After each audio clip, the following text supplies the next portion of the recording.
All right, we're up, ladies. All right. Good Friday afternoon, everybody, and happy Friday the 13th. Oh, there's my dear Kat. Thank you for joining, Kat. I'm excited to welcome Dr. Ashley Kozo and Dr. Lara Jones today. They are two pediatric specialists, and I'm going to let them explain what their particular specialties are real quick from the jump. But the reason that we're gathered here today is to talk about the crisis that's happening in America right now, and that is with children being kept in these detention camps.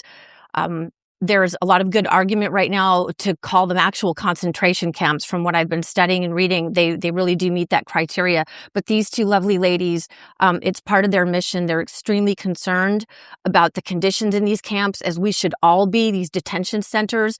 And we're going to talk today about what their concerns are from a pediatric perspective about these children, and about what steps we can do and actions we can take to reach our representatives and hopefully turn this horrific situation around. So welcome, ladies. Thanks for joining me. Thank you.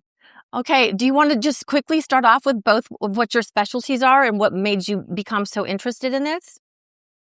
Go for it, Laura. Okay. Hi. So I'm a pediatric intensive care doctor. So I did 4 years of medical school, 3 years of pediatric residency, and then 3 years of critical care fellowship. So I basically take care of children of all ages who have critical illness in the ICU. And I'm also a mom of a toddler. And, I got into this because really it started with, I think, what most of the country felt when they saw that image of Liam Ramos, the 5-year-old.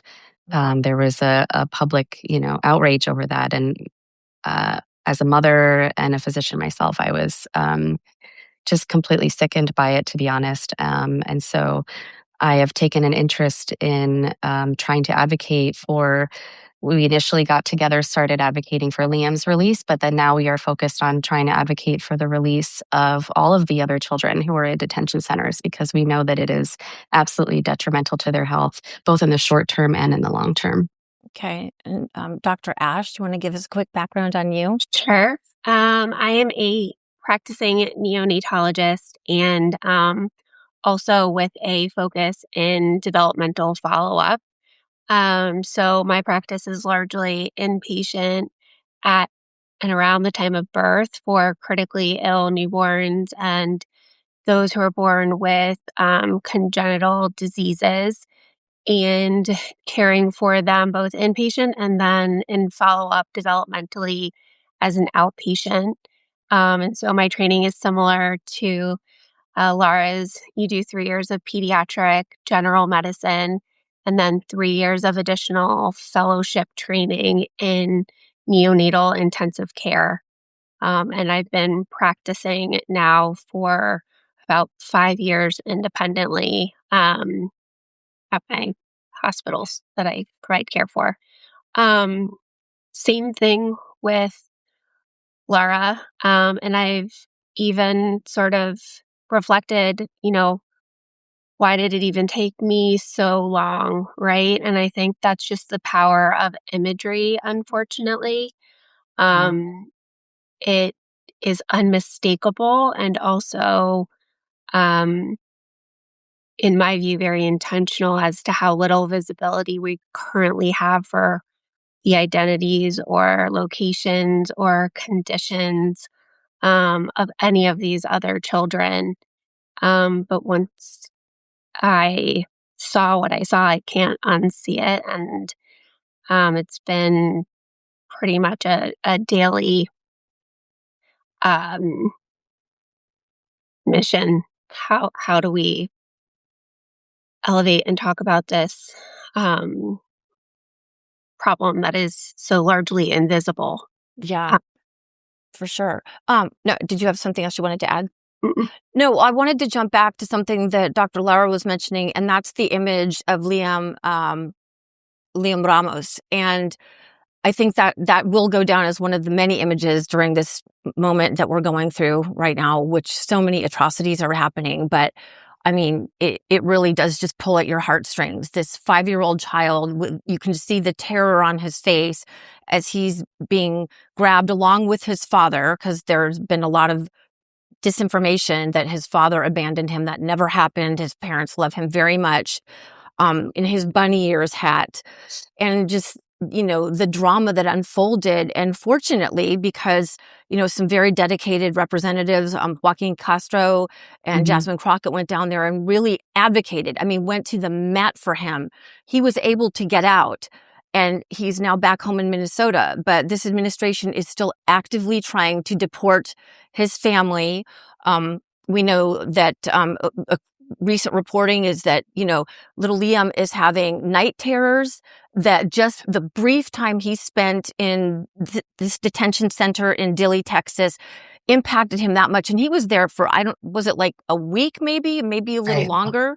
Not that long. Right. Yeah. And I think he's really sort of this catalytic image that grabbed at so many of our heartstrings. But what I have also learned subsequent to that is that we don't even know how many children are locked away in these prison camps. And some of them have been there for months. Correct. And so he was just the tip of the iceberg. And now I think he really brought our attention to it from a national perspective. But like you guys have just mentioned it, there's so much more going on. So how do you guys want to weigh in on that? And what have you learned about what some are calling is I don't know, I don't want to use your word. You guys are both the medical specialists when it comes to peds, but is it a medical emergency? Is it like, how would you phrase, or how would you put this in your perspectives? Yeah, you're absolutely right, Suri. I mean, he is just one of thousands from what I've read based on reports in various news sources, that there's, about over 3,000 children who are currently detained. And frankly, yes, I think this is a child welfare emergency. It is a medical emergency. You have two big buckets of what I would consider threats to these children. First is like the chronic threat that every single one of these children, even as we saw with Liam, just for a short amount of time, they are going to be permanently altered by this experience. This is what we would call, and this is a very well studied phenomenon in pediatrics, called adverse childhood experiences, or ACEs.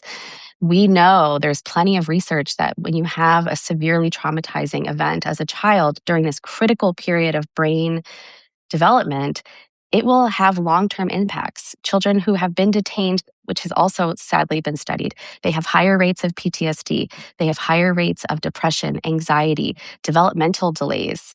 So we have this entire cohort of thousands of children who are going to have permanent problems that they're going to struggle with. And then we have the acute risk. Okay, so that we have, for example, there's a 2-month-old in Dilley. I am so worried about this 2-month-old. A 2-month-old has no immune system, right? A 2-month-old is supposed to be protected, not exposed to large crowds. They have almost no immunity. We call it Cocoons. Yeah, it's the first 3 months of life. We recommend really keeping your baby in a cocoon. We recommend, I did a video of like, don't let anyone hold your newborn or kiss your newborn, because they don't have any defenses. Wow. So we have this baby in Dilley who's 2 months old in the midst of a measles outbreak, and in these unsanitary, crowded conditions. There's Joaquin Castro. I agree. He's been doing amazing work. I have so much respect for him and really appreciate what he's been doing. He mentioned there's a child with leukemia. Are they getting their chemotherapy? There's a teenager who started exhibiting signs of self-harm because of the depression that she was experiencing. And so there's this acutely, I worry that and these are just the little bits that we are getting from, interviews and representatives like Joaquin Castro, but a lot of these children are largely invisible. And so, yes, I genuinely feel that this is a emergency. This is a child welfare emergency. Every day that these children are in the detention, there is a growing threat to their well-being, and there's no justification for that whatsoever. Dr. Ash, you want to weigh in? Yeah, I mean, I think the term pediatric emergency applies because the evidence is overwhelming and the clinical picture is unmistakable. If I had, and this is me speculating because I want to bring it back to, we have no idea what the actual conditions are. We have zero visibility and transparency.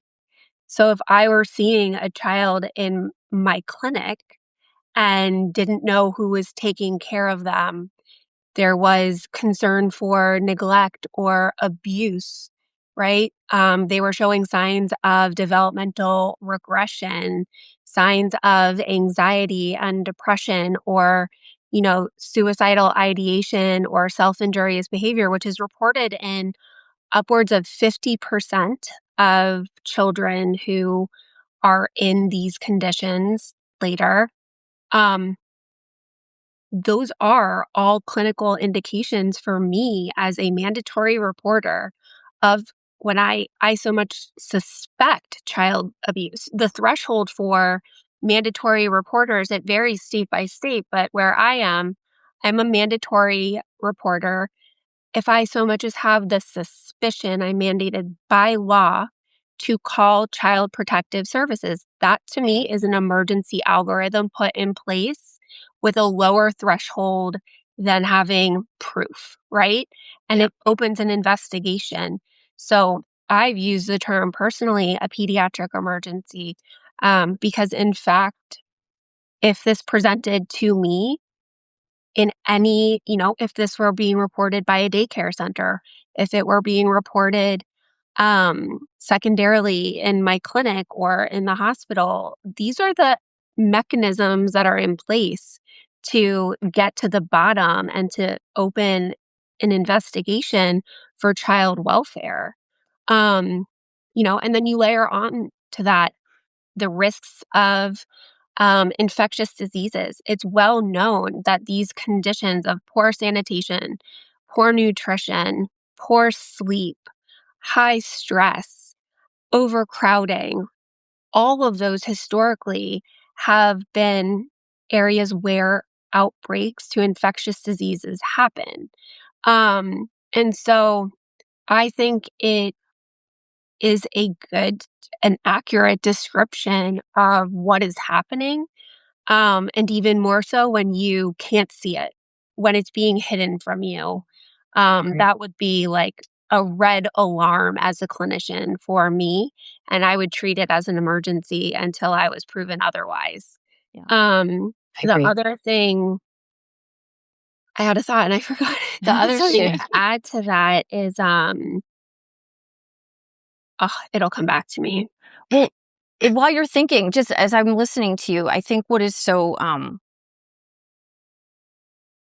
impactful and profoundly disturbing is that you're talking about being a mandatory reporter for Right. signs of abuse, and that this is happening at the hands of our own government is Yes. really, like, as I'm listening to the both of you talk about this, it just kind of hit me right now Yeah.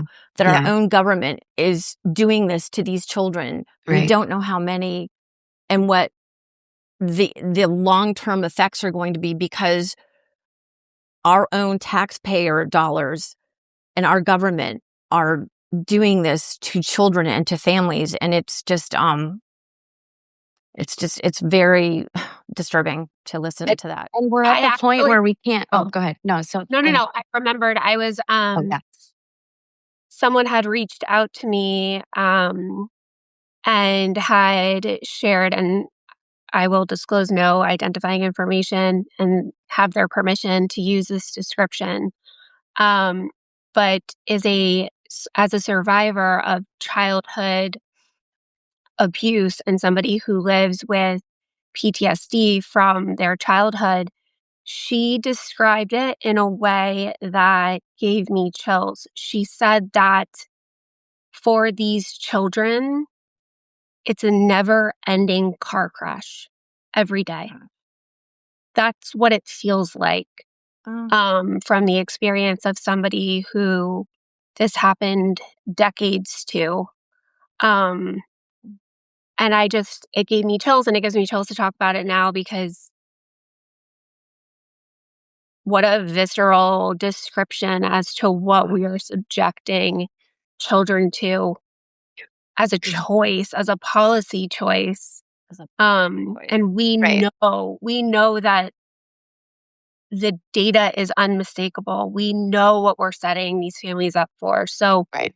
I am hopeful that we will be successful, but that will just be the beginning, really. Right. If what the care is going to look like in rehabilitation for these families is potentially generational. And that we know through a trauma-informed lens as well, is that this primes on a cellular level, and it does carry through. So this is not like a short-term problem by any stretch, though our focus right now is the immediate ending because this compounds over time. So the longer, and I think that you bringing up Liam and how short of a time he was in detention and how severe that has affected him, right? In just a week and a half, you've already have these deeply concerning signs, right? As people who are trained in pediatrics, if a child comes into your office who was previously potty trained and had achieved nighttime and daytime dryness, right?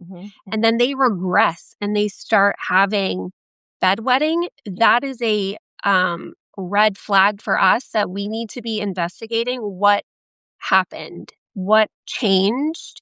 And it could be something transitional like a move, but we are really tuned into those types of regressions because they give us so much insight into the developing brain and how the body of children absorbs stress and how it manifests in them. Yeah. Dr. Lara, you were saying we're at a point. You want to finish your thought? Yeah, I feel like we're at a point where we can no longer say that we didn't know. Like these things that we know about how not just severe stress, but specifically the stress of detention affects children. It's been studied. It's been published in peer-reviewed journals. No, This is not, before. this is not new information. And so we don't know about every child, but we know what we do know so far is very concerning. I was just reading the Marshall Project reports of some of these court filings. And the things that these families are reporting, I wanted to echo with what Dr. Kozo said, which is if the things that they are saying in those court filings were handed to me as a report for a patient that is in my hospital who's in front of me, saying that this patient doesn't have a place to sleep. This patient is not getting adequate nutrition. This patient is losing weight. This patient is suffering from the psychological threat daily of guards threatening to separate them from their parents as disciplinary actions. They're not receiving reading materials. They're not going to school. If that was presented to me in the hospital, I would call CPS and I would not allow for that child to be returned to that environment because I would consider that unsafe. And so there is no justification for the harm that we're inflicting, and the moral injury that it's causing, me and my other pediatric colleagues is severe, where it's like this, if this was my patient, this is what I would do. And I can't do that because I don't have the authority. But that's what any medical provider, mandatory reporter would be doing. They would be immediately removing the child from this environment. Yeah. I can see it impacts you both. Go ahead. If there's reports, and I have seen multiple reports that there are, just the threat of separating a child from their caregiver. Yeah. Just the threat of that is child abuse because that is the organizing safety structure for a small child. And this is me being more anecdotal, but the literature supports that. the biggest fear I can ever even remember having was something happening to my parents as a child. Like it's core to your sense of safety is being anchored by the safety of your parents, and that secure attachment is not an emotional phenomenon. That's evidence-based. Yeah. So just the threat alone, Right. that is child abuse. Yeah, Yeah. I know. I thought that was interesting that when Liam returned back home to Minnesota, that his night terrors, he was waking up screaming for his daddy. So, which, he was physically separated from his mom, but it was his father he was screaming for, which goes to your point that when he was there, he must have been so deeply terrified of being separated from his dad. And it just crushes my heart. And, so I just wanted to interject today because I did see that Senator Chris Murphy, I don't know if it was Dilley, it was some detention center he went to. And I just saw this today, and he said he sat for about an hour with the children, and he said they all look alive, like they're breathing, functioning. He said, these are his words. He said, but they are dead inside. And that just absolutely breaks my heart because, ProPublica just did a really fantastic deep dive. And I was reading some of the letters from these kids, and I'm like months and months and like, to your point, I'm calling you Dr. Ash, Dr. Kozo, Dr. Ashley Marie Kozo. I go by going by your social medias. But I mean, to think that some of these children have spent the last several months of their lives at like critical junctures, because you have the littles, and then and I'd love to get your input on this too. I mean, I don't know which is worse or which is better, but you see these littles, and then I think it was at ProPublica, they were interviewing a 14-year-old boy, and I can't remember if he was from Ecuador but he looked so broken. And I will start crying about it right now. Like there was a brokenness to him. And when I was looking at this child, I'm like, I wonder if we would ever be able to get him back, or if the damage is so bad at this point for him at his adolescent point. Like, I don't know. I mean, is that salvageable? Can he be helped? Or are the little ones going to be more resilient? Or is it just all awful? I mean, I think it's every child is like, depending on their age and developmental stage, this trauma is going to affect them all differently. I do believe that this trauma will affect them in some way for the rest of their life. I think how severely it affects them is going to be dependent on how it's managed moving forward, So I am an optimist at heart, and I have, and I definitely think all pediatricians agree that children are resilient. That's true. They are very resilient.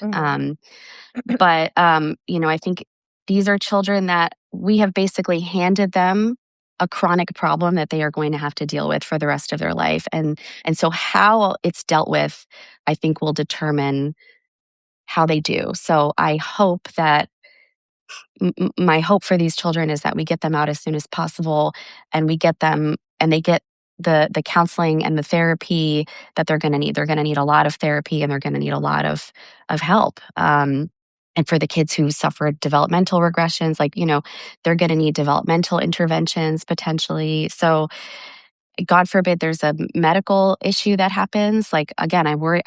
I'm genuinely so worried about this 2-month-old. Like, have they even gotten their vaccines? Like, if this child, God forbid, has a medical emergency, then you have like a medical consequences that you might have to deal with. But I do think it is a problem. To answer your question, it will stay with them for life. But if they can get good help, then hopefully they can. I don't think I wouldn't say they're. All hope is lost. There's always hope, especially with children. Yeah. I agree with all of that. And I have heard some critics argue that children are resilient almost as though it becomes a permission structure. Right. They're not resilient in the setting that they can sustain ongoing harm in Right. That's not a reason to pressure test their pregnancy, right? Yeah. Because what's happening now, this stress response, it does change the trajectory. And in all of them differently, and the amount of support and rehabilitation that they need will look different. We will need to like wrap around these communities and like pour in whatever that they need, right? Like to that end, because the data is clear. This is not we don't have to wonder. We don't have to wonder, you know? I'm looking at some like data right now. Mental health challenges frequently persist even after reunification. Anxiety disorders, separation anxiety, generalized anxiety. These affect nearly half of previously detained children. Structural studies also show that immigration enforcement stressors like detention or deportation of family members are associated with increased suicidal ideation, substance use, and externalizing behaviors in adolescents. Yeah. Like we know where this goes and we know where we're sending them down, and yet we continue down this path. And you know, from what we do know, it was an article in the New York Times opinion piece, and I believe it's a professor of law at Columbia, and her last name is Mukherjee. But in her own words, as somebody who'd been inside of Dilley Detention Center, she used and did not mince words, which lawyers are very careful with their words. It is a hellhole. That was her description, period, a hellhole, to leading into describing the atrocities that she bore witness to. Yeah. But it's a humanitarian crisis that is invisible and intentionally invisible, because we saw what happened with one child, 4 images maybe total, how powerful that is. And so they're intentionally being kept, in my opinion. Yeah, they are. They are. This is it's being used as a deterrent. Like, this is what will happen to you, to, you know, brown and black families, and let this be a lesson to you. And to think that, again, that this is a policy choice, that we're putting children and families too, because I also think about the trauma that parents are going through. Absolutely. And how are you able to parent your children when you yourself are in survival mode? And it is horrific. And, you know, I've been reading quite a bit about this lately, and it is not an unfair comparison to call them concentration camps. And a lot of people don't realize this, because Governor Walz did make the comparison in Minnesota that this is our Holocaust. And there were some people who came for him for that. I actually did a report on this, and he's a Holocaust scholar, by the way. So it was an absolutely fair comparison to make with the trauma that children and families are going through, hiding from ICE agents, being afraid, because that's another level of trauma, that they will end up getting deported. And then the thing, you know, that I forgot about, because I studied and read, you know, the Diary of Anne Frank, and I've been to her house and everything, that she didn't die in a gas chamber the way many of the Holocaust victims did. She died of typhus. She died of a communicable disease in one of these detention facilities / concentration camps. So that is how many, many, many of those victims ended up dying, was because of the poor conditions. So that's what we have right now, being funded by tax dollars, and they are planning to build many more of these. So, I mean, this is intentional. I will say it. I mean, this is what this administration wants to do, and the people behind it. And right now there is a battle going on to fund more of DHS, which they already have $75 billion. I mean, what, we're going to give them more money for more of this. So, you know, one thing I wanted to talk to you before we move on to the steps of what we can do to take action. And I think it's important to notice that I'm going to mess it up again. The American Academy of Pediatrics. Did I get it right? Yeah. Although I grew up with this in my head. My dad was But they came out and made a statement. Do you guys want to share what that was? I wish I could pop it up, but I don't have it with me. Yeah, they basically, I mean, I don't have it exactly memorized, but I read their op-ed and they made a post on their Instagram that basically said that these detention centers should be shut down immediately. All children should be released. I don't remember the exact words, but they came out very strongly in agreement with the message that we are saying, all of us, which is that this is causing real, measurable, preventable harm to these children, and it should stop immediately, without question, without delay. This is not like a debate. It's not controversial. It is absolutely. There is no justification whatsoever. There was I think it was the same opinion piece that you were talking to about, where they talked about, and I learned about this for the first time. There are plenty of alternative programs for families who fall into this category of, they have not committed any crimes, they're complying with their immigration rules, and they have alternative programs where they can keep people in their communities, keep children in their homes, keep them going to school, and they have a very high compliance rate, meaning like they show up to their appointments, they do what they're supposed to do, and it's a lot cheaper. It's like, I think it was like $3 to $8 a day or something for these alternative programs is what it would cost federal. And if I'm misquoting it, forgive me, but it's something along the lines of a very small amount of money. Versus a much higher cost for what we're paying. I think it's in the order of upwards of $200 a day for, keeping these people in detention in these horrific That's a conditions. whole other topic. It's a whole other topic. Yes, that is the government contract.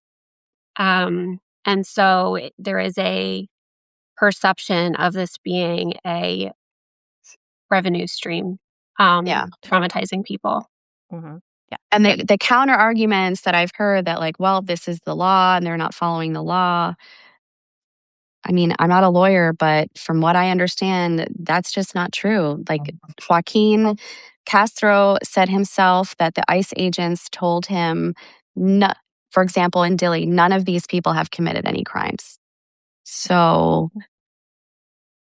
yeah, they're denying families legal counsel. They're intentionally blocking them. It's the whole like there are so many stories that I can chase down here. Yeah, the denial of their constitution. Because they're in the country, they have the right to legal counsel. There's so many violations here. I could just go on. But so you guys came together and you have this, I guess, passion project that you've put together. Do you want to explain what that is? Go for it, Laura. Yeah. Go ahead. Yeah. It was very, organically came together. I think Laura had reached out to me to collaborate on a post with her to get an initial petition for Liam out and mobilize healthcare workers to sign this petition. And then really he got released and we were like, okay, now all the other children. And so I think as people who understand the gravity of what's going on, it's like once you see it, you can't unsee it. And it does feel like a bystander of knowing what needs to happen and not being able to use our skills and our education and training to help children. So what do we do instead? And, being that this is a largely invisible problem, trying to figure out how to bring visibility to it and awareness to it through a petition that we started through change.org that is sent to decision makers as you get more and more signatures. We're starting to try to collaborate with other doctors, especially ones who are more policy minded in a traditional sense, and working with them And really, like, in my view, the bill just to fund the spending bill just failed again, right? So I think it was 52, I want to say. I can't remember exactly. Something like that. But Yeah. essentially, no Democrats voted with it. One senator was not present, and then one Democrat did vote with Well, yeah, Republicans. John Fetterman, but he's Yeah. not really Democrat. But I think that's to the testament of public pressure, Yeah. and not thinking that any conversation, it's a moral emergency, right? Yeah. If you read something and you see it, I'm not being hyperbolic or trying to emotionally manipulate anybody. No. There's evidence. It's not my lone opinion. Here's what the evidence is. Here's what you now know. Go talk to everyone or anyone who will listen, right? Like, this is what if it was your child? Yeah. And they were being harmed on a daily basis. The public pressure and kind of the social pressure that we exert in our different ways on each other, I think it's something that we need to figure out how to keep that sustained, because everything moves so quickly. But Yeah. in the background, not to get too like overly political, but you have all that's happening with the Epstein files, and you can draw direct parallels. Children are moved. Children are being held. Children are being held out of view. The people who are doing it are masked. And there was just reporting from the AP about 24 of them having criminal backgrounds, including child abuse and child sexual assault. Yep. So I don't know how different it is, but the fact that these two parallel things are happening at the same time, and there's such an appropriate amount of concern and outrage about this atrocity that happened over decades, while something not dissimilar Right. is happening in our communities. Yeah. I don't know how, they're obviously not the same thing, and I don't intend. No, I see what you're saying, but even on but the Epstein you front, see which is, there's pattern. we in America are not taking the actions that the rest of the world is. I mean, the dominoes are crashing like crazy right now globally. And in America, one of the central figures in the Epstein files is still in the White House and all of the people around him. And Yeah. But so I mean, it's pattern recognition at this point, right? Yes, it's total pattern recognition. So if A, then B, so it actually does make a lot of sense that the policy choices of the people involved in Epstein would be here. And there has been a lot of speculation about where are these children going and what is happening to them. And, where are our children? I think Governor Wall said it. And it's like, he said that. It repeated through my head. Where are our children? Where are our children? Which Where is are they? haunting. Right. And that's what we need to continue to demand. I think we need to continue to demand from Congress transparency. Number one, what is going on with these children? Where are they? What is happening? What are the conditions that they're living under? Are they getting appropriate medical care? Is that 2-month-old did they get their vaccines? Do they have a safe place to sleep? Are they getting what they need? My suspicion is no, because you have patients reporting horrible things, and then you have ICE saying, no, that's not true. Everything's fine. Like, okay, well, if everything's fine, then go ahead and show it. Let people in. Take pictures. If they had the ability to assess medical need, there was the testimony about the survivor of, and I don't remember her name, and forgive me, but she had survived 7 gunshot wounds in Chicago. Oh, right. Yeah. And she testified that once she was in the emergency room, the agents waited there, and she only received 3 hours after sustaining gunshot wounds before they took her back into custody. So their ability to assess and be attuned to the unique needs and health concerns that we have for these children is clearly non-existent, right? No. If that's their response in a gunshot wound situation for a actively bleeding person, to just stitch them up and put them right back into camp. Well, she's a citizen anyway. I mean, that Correct. whole thing was a whole entire Correct. shit show. I mean, they have text messages Like- of the agent like laughing that he shot her. Of course, under this administration, there are no repercussions, but hopefully there will be a day of justice coming. Dr. Lara, you were saying something that. Sorry, I interrupted. Sorry, I know I forgot. It's okay. I was talking about transparency. That Thank you. we need transparency. I think that is the number one ask that we need to demand from Congress. Because they're not letting which is part of law. This is where, thank you, the congressional oversight. If you're saying if there's nothing going on, then let us see. And they're not letting that happen. Yeah. And if we continue with that argument of let us in and let us see, there is no counter argument to that, because the only reason that you would say, no, you can't see is that you have something to hide. And so I do feel like that, in addition to the obvious, but obviously bigger ask of release them immediately. Yeah. Just show us what's going on, because I think they know that transparency will not survive the public outrage that will ensue. Just based on what we know about Liam. We saw one photo of one boy, 2 photos, and there was absolute outrage. And just let us just let us see.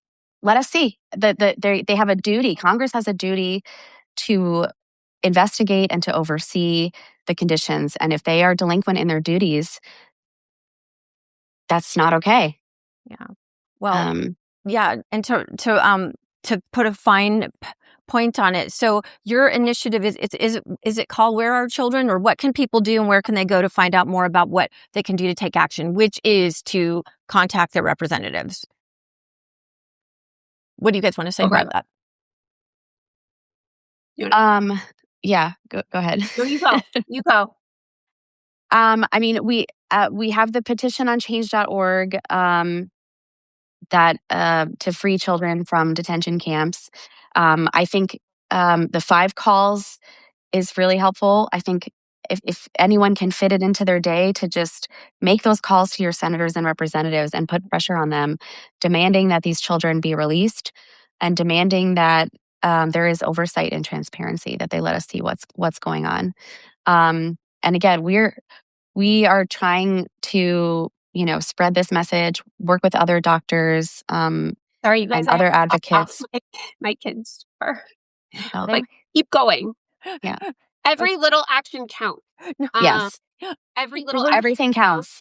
And stay tuned, because we are actively thinking constantly about different stones to overturn, different pressure points in order to achieve our goals. So right now it's calling, go to protest rallies locally, sign the petition that does go to lawmakers, talk to people in your community. I can't overstate how important community is right now, and seeing each other, and kind of like, this isn't a political, the context is political, but the issue is moral.